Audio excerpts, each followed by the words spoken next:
KMIC നാടിന്റെ ചലനങ്ങൾ കൺമുന്നിൽ കാണാം, വാർത്താവിശേഷത്തിൻ ചെപ്പു തുറക്കാം. KMIC news, KMIC news.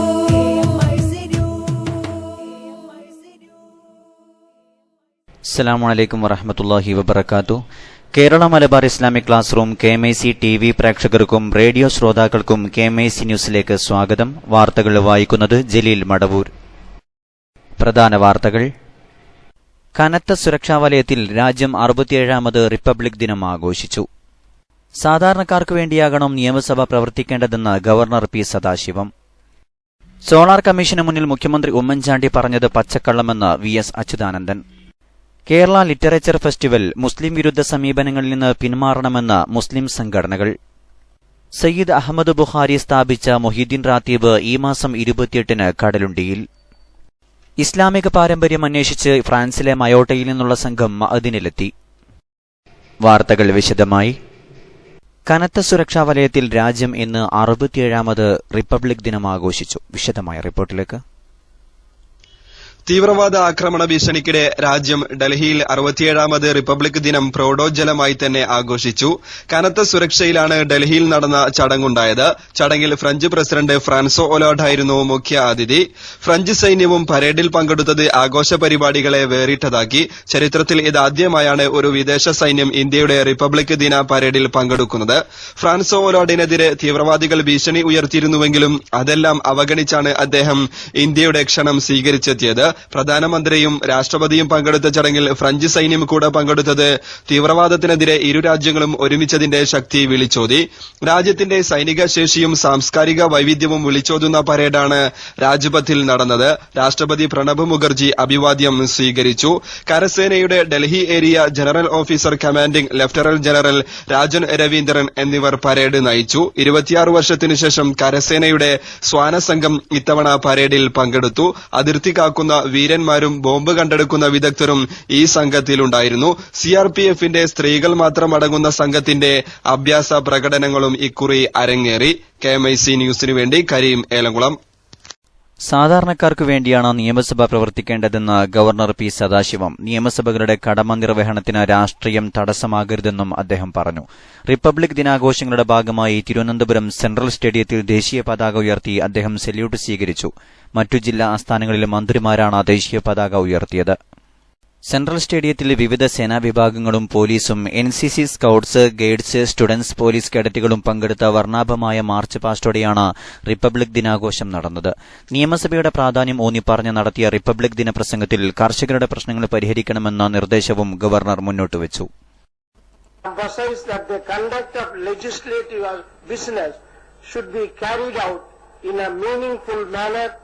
justifying the expectations of the common man and keeping healthy trends of a democratic polity. കൊല്ലം ആശ്രാമ മൈതാനത്ത് നടന്ന പരേഡിൽ മന്ത്രി ഷിബു ബേബി ജോൺ ദേശീയ പതാക ഉയർത്തി. ആലപ്പുഴയിൽ മന്ത്രി രമേശ് ചെന്നിത്തലയും പത്തനംതിട്ടയിൽ മന്ത്രി അടൂർ പ്രകാശും സല്യൂട്ട് സ്വീകരിച്ചു. കോട്ടയത്ത് മന്ത്രി തിരുവഞ്ചൂർ രാധാകൃഷ്ണനും ഇടുക്കിയിൽ മന്ത്രി PJ ജോസഫും കൊച്ചിയിൽ മന്ത്രി VK ഇബ്രാഹിം കുഞ്ഞും തൃശൂരിൽ മന്ത്രി KC ജോസഫും പാലക്കാട് ഡെപ്യൂട്ടി സ്പീക്കർ പാലോട് രവിയും മലപ്പുറത്ത് മന്ത്രി ആര്യാടൻ മുഹമ്മദും ദേശീയ പതാക ഉയർത്തി. കോഴിക്കോട് മന്ത്രി MK മുനീറും വയനാട്ടിൽ മന്ത്രി PK ജയലക്ഷ്മിയും കണ്ണൂരിൽ മന്ത്രി KP മോഹനനും കാസർകോട് മന്ത്രി അനൂപ് ജേക്കബും സല്യൂട്ട് സ്വീകരിച്ചു.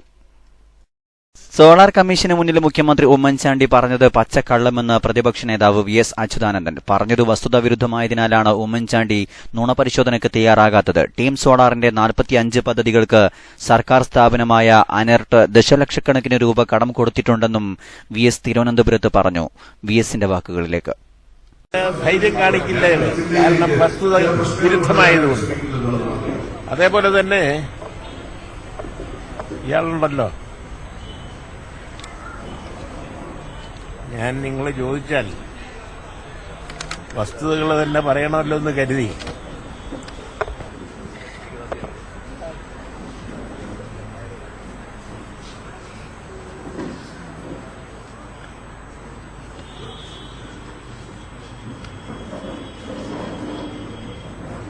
അനർട്ട് എന്ന് പറയുന്ന സ്ഥാപനം 45 പ്രൊജക്ടുകൾക്കാണ് ഗവൺമെന്റ് ആണ് ഈ സ്ഥാപനം. അതിനകത്ത് ലക്ഷക്കണക്കിനല്ല ദശലക്ഷക്കണക്കിന് കടം കൊടുത്തിട്ടുണ്ട്.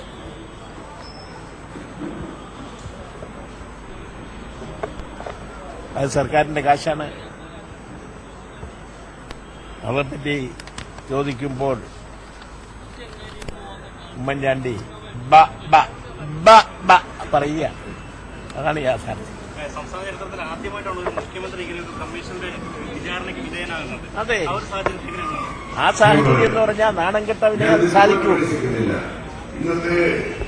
സിറിയൻ സേന വിമതരിൽ നിന്ന് തന്ത്രപ്രധാന നഗരം പിടിച്ചെടുത്തു. ആഴ്ചകൾ നീണ്ട പോരാട്ടത്തിലൂടെ ദെര പ്രവിശ്യയിലെ ഷേഖ് മാസ്കിൻ പ്രദേശമാണ് സിറിയൻ സേന പിടിച്ചെടുത്തിരിക്കുന്നത്. 2011 ഗവൺമെന്റിനെതിരെയുള്ള പ്രക്ഷോഭം ആരംഭിച്ചത് മുതൽ സിറിയൻ ഗവൺമെന്റും വിമത സേനയും തമ്മിൽ രൂക്ഷമായ സായുധ പോരാട്ടമാണ് ഇവിടെ നടക്കുന്നത്. ഇരുവിഭാഗത്തെ സംബന്ധിച്ചും വളരെ പ്രാധാന്യമുള്ള നഗരമാണിത്. പ്രദേശത്തിന്റെ നിയന്ത്രണം നഷ്ടപ്പെട്ടതോടെ കിഴക്കൻ ദെരായും പടിഞ്ഞാറൻ ദെരായും തമ്മിലുള്ള ബന്ധം നഷ്ടപ്പെട്ടിരിക്കുകയാണെന്ന് ബ്രിട്ടൻ ആസ്ഥാനമായി പ്രവർത്തിക്കുന്ന സിറിയൻ മനുഷ്യാവകാശ സംഘടനയുടെ തലവൻ റാമി അബ്ദുറഹ്മാൻ പറഞ്ഞു. പഞ്ചാബിലെ പത്താനംകോട്ട് റെയിൽവേ സ്റ്റേഷനിൽ ബോംബ് ഭീഷണിയെ തുടർന്ന് സുരക്ഷാ പരിശോധന നടത്തി. ഡൽഹിയിൽ നിന്നെത്തിയ ട്രെയിനിൽ ഉപേക്ഷിക്കപ്പെട്ട നിലയിൽ ബാഗ് കണ്ടെത്തിയതിനെ തുടർന്നായിരുന്നു പരിശോധന. യാത്രക്കാരെ ഒഴിപ്പിച്ച ശേഷം റെയിൽവേ പോലീസും ബോംബ് സ്ക്വാഡും പരിശോധന നടത്തി. എന്നാൽ ബോംബ് കണ്ടെത്താനായില്ല. സ്ഥിതിഗതികൾ നിയന്ത്രണവിധേയമാണെന്ന് റെയിൽവേ അറിയിച്ചു. പത്താനംകോട്ട് വ്യോമതാവളത്തിന് നേരെ ഭീകരാക്രമണം നടന്ന പശ്ചാത്തലത്തിൽ മേഖലയിൽ കനത്ത സുരക്ഷ ഏർപ്പെടുത്തിയിരുന്നു. ഇടവേളയ്ക്ക് ശേഷം വാർത്തകൾ തുടരും. വർഗീയതയുടെ വിഷം ചുരത്താനല്ലീ പടയോട്ടം, അധികാരത്തിൻ മധുരം നുണയാനല്ലീ പോരാട്ടം. സഹോദരൻ ഒരു നേരിൻ കൈത്തിരി പകർന്നു നൽകിടുവാൻ, നന്മ വിടർന്നൊരു നാളേക്കായി കൈകൾ കോർക്കുക നാം, കൈകൾ കോർക്കുക നാം. സിന്ദാബാദ് സിന്ദാബാദ് SSF സിന്ദാബാദ്, സിന്ദാബാദ് സിന്ദാബാദ്, ധാർമ്മിക വിപ്ലവം സിന്ദാബാദ്. പ്രമുഖ പണ്ഡിതനും സൂഫിവര്യനും സയ്യിദ് തറവാട്ടിലെ കാരണവരുമായിരുന്ന കടലുണ്ടി സാദാത്യങ്ങളുടെ പിതാവ് സയ്യിദ് അഹമ്മദ് ബുഖാരി 50 വർഷങ്ങൾക്ക് മുമ്പ് സ്ഥാപിച്ച മൊഹീദ്ദീൻ റാത്തിബ് ഈ മാസം 28-ന് വ്യാഴാഴ്ച നടക്കും. കടലുണ്ടി സാദാത്യങ്ങളുടെ വസതിയിൽ നടക്കുന്ന പരിപാടിയിൽ ആയിരങ്ങളാണ് സംബന്ധിക്കാറുള്ളത്. പരിപാടികൾക്ക് സാദാത്യങ്ങൾ ആലിമീങ്ങൾ നേതൃത്വം നൽകും. രാജ്യത്ത് വർദ്ധിച്ചുവരുന്ന അസഹിഷ്ണുതയ്ക്കും അപദേശീയതയ്ക്കും ഫാഷിസ്റ്റ് വാഴ്ചയ്ക്കുമെതിരെ SSF മലപ്പുറം വെസ്റ്റ് ജില്ലാ കമ്മിറ്റി ഇന്ന് ചെമ്മാട് നൈതിക സൌഹൃദം സംഘടിപ്പിച്ചു. സ്വതന്ത്ര ഭാരതത്തിന്റെ റിപ്പബ്ലിക് ദിനാഘോഷത്തിൽ ജില്ലയിലെ തിരഞ്ഞെടുത്ത ധർമ്മസംഘം അംഗങ്ങളുടെ നേതൃത്വത്തിൽ രാഷ്ട്രശില്പികൾ കൊതിച്ച ഐക്യത്തിനും പാരസ്പര്യത്തിനും വേണ്ടി ഒത്തുകൂടി. വൈകുന്നേരം 3 മണിയോടെ അധിനിവേശ വിരുദ്ധ പോരാട്ട ഭൂമികയായ തിരൂരങ്ങാടിയിലും പരിസരത്തും ധർമ്മസംഘം അണിനിരന്നു. 4 കേന്ദ്രങ്ങളിൽ നിന്ന് ആരംഭിച്ച 8 പ്രകടനങ്ങൾ ചെമ്മാട് സംഗമിച്ചു. കേരളത്തിലെ ഇസ്ലാമിക പാരമ്പര്യത്തിൽ നിന്ന് പാഠങ്ങൾ തേടി ഫ്രാൻസ് സർക്കാർ അധീനതയിലുള്ള ദ്വീപ് സമൂഹ രാജ്യമായ മയോട്ടയിൽ നിന്ന് 4 പേരടങ്ങുന്ന സംഘം മലപ്പുറം മഅദിൻ അക്കാദമിയിലെത്തി. മയോട്ട മുസ്ലിം ഉലമ യൂണിയൻ പ്രസിഡന്റ് ബാഹസൻ സയ്യിദ് ഹസ്സാനി, സെക്രട്ടറി ഷേഖ് യൂനുസ് മുഖദ്ദർ എന്നിവരെ കൂടാതെ മയോട്ടയിലെ നഗരമായ ചിറോങ്കി മേയർ ഹനിമ ഇബ്രാഹിമയും സംഘത്തിലുണ്ട്. മുസ്ലിം ഭൂരിപക്ഷമുള്ള മയോട്ടയിലെ സാംസ്കാരിക മാറ്റങ്ങളെ പ്രതിരോധിക്കാനും തനത് സൂഫി ഇസ്ലാമിക പാരമ്പര്യം സംരക്ഷിക്കാനുമുള്ള ശ്രമത്തിന്റെ ഭാഗമായാണ് സംഘത്തിന്റെ വരവ്. ആദ്യ തവണ കേരളത്തിൽ സന്ദർശനം നടത്തിയപ്പോൾ തന്നെ ഇവിടത്തെ ഇസ്ലാമിക അന്തരീക്ഷം ഏറെ ആകർഷിച്ചു. 40 വർഷം മുമ്പ് ഞങ്ങളുടെ പൂർവികർ പിന്തുടർന്നിരുന്ന ഇസ്ലാമിക സംസ്കാരത്തോട് ഏറെ ചേർന്നു നിൽക്കുന്ന സംസ്കാരമാണ് ഇവിടത്തേത്. ഇവിടുത്തെ പാഠം ഞങ്ങളുടെ പുതുതലമുറയ്ക്ക് പഠിപ്പിച്ചു കൊടുക്കുകയാണ് ഈ സന്ദർശനത്തിന്റെ ലക്ഷ്യം, സയ്യിദ് ഹസ്സാനി പറഞ്ഞു. ഫ്രഞ്ച് ഭരണകൂടത്തിന് കീഴിലായതിനാൽ ഇവിടത്തെ സാംസ്കാരിക രംഗത്തും മാറ്റങ്ങൾ വേഗത്തിലാണെന്നും പുതുതലമുറയെ സംരക്ഷിക്കാൻ സൂഫി ഇസ്ലാമിക പാരമ്പര്യമാണ് അഭികാമ്യമെന്നും അദ്ദേഹം പറഞ്ഞു. മഅദിൻ വൈസനീയം ആഘോഷങ്ങളുടെ ഭാഗമായുള്ള സാംസ്കാരിക വിനിമയ പദ്ധതിയുടെ ഭാഗമായാണ് ഇവർ മലപ്പുറത്തെത്തിയത്. മയോട്ടയിൽ നടക്കാനിരിക്കുന്ന ഇസ്ലാമിക സമ്മേളനത്തിലേക്ക് മഅദിൻ ചെയർമാൻ സയ്യിദ് ഇബ്രാഹിം ഖലീലുൽ ബുഖാരിയെയും ഇവർ ക്ഷണിച്ചിട്ടുണ്ട്. സാംസ്കാരിക വകുപ്പിന്റെയും കോഴിക്കോട് കോർപ്പറേഷന്റെയും സഹകരണത്തോടെ DC ബുക്സ് സംഘടിപ്പിക്കുന്ന കേരള ലിറ്ററേച്ചർ ഫെസ്റ്റിവൽ മതങ്ങളെക്കുറിച്ച് പൊതുവിലും ഇസ്ലാമിനെക്കുറിച്ച് പ്രത്യേകിച്ചും നിലനിൽക്കുന്ന ചില മുൻവിധികളുടെ അടിസ്ഥാനത്തിൽ സംഘടിപ്പിക്കുന്നതിൽ വിവിധ മുസ്ലിം സംഘടനകൾ ആശങ്ക രേഖപ്പെടുത്തി. ചിന്ത എന്ന തലക്കെട്ടിൽ അടുത്ത മാസം 4, 5, 6, 7 തീയതികളിൽ കോഴിക്കോട്ട് സംഘടിപ്പിക്കുന്ന സെഷൻ ഇസ്ലാമിനെക്കുറിച്ചുള്ള ചർച്ച മാത്രമാക്കി ചുരുക്കും വിധത്തിലാണ് ആസൂത്രണം ചെയ്തിരിക്കുന്നത്.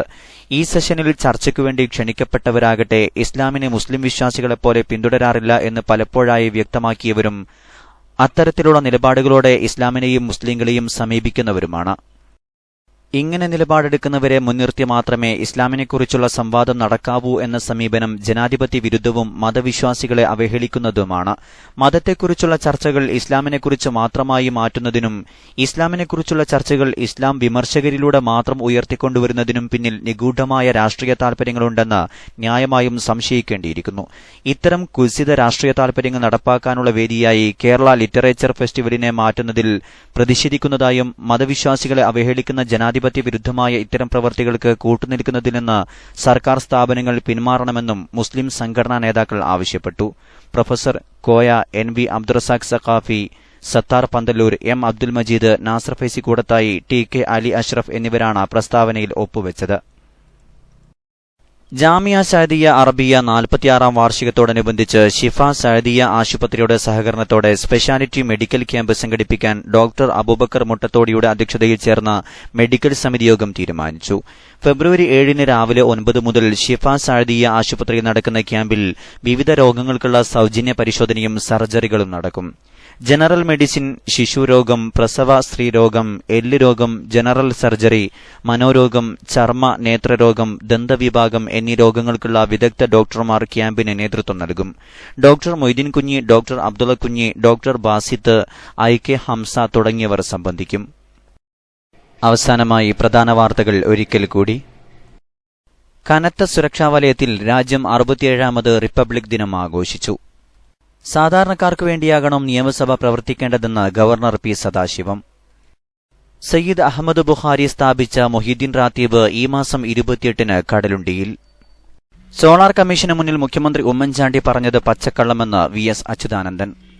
കേരള ലിറ്ററേച്ചർ ഫെസ്റ്റിവൽ മുസ്ലിം വിരുദ്ധ സമീപനങ്ങളിൽ നിന്ന് പിന്മാറണമെന്ന് മുസ്ലിം സംഘടനകൾ. ഇസ്ലാമിക പാരമ്പര്യം അന്വേഷിച്ച് ഫ്രാൻസിലെ മയോട്ടയിൽ നിന്നുള്ള സംഘം മഅദിനിലെത്തി. ഇതോടെ KMIC ന്യൂസ് ബുള്ളറ്റിൻ സമാപിക്കുന്നു. അടുത്ത ന്യൂസ് ബുള്ളറ്റിൻ സൗദി സമയം രാത്രി 10:30, തുടർന്ന് നാളെ വൈകിട്ട് ഇന്ത്യൻ സമയം 7 മണിക്ക്. ന്യൂസുകൾ അയക്കേണ്ട വിലാസം KMIC News Time @gmail.com. അസ്സലാമു അലൈക്കും വറഹ്മത്തുള്ളാഹി വബറകാതുഹു.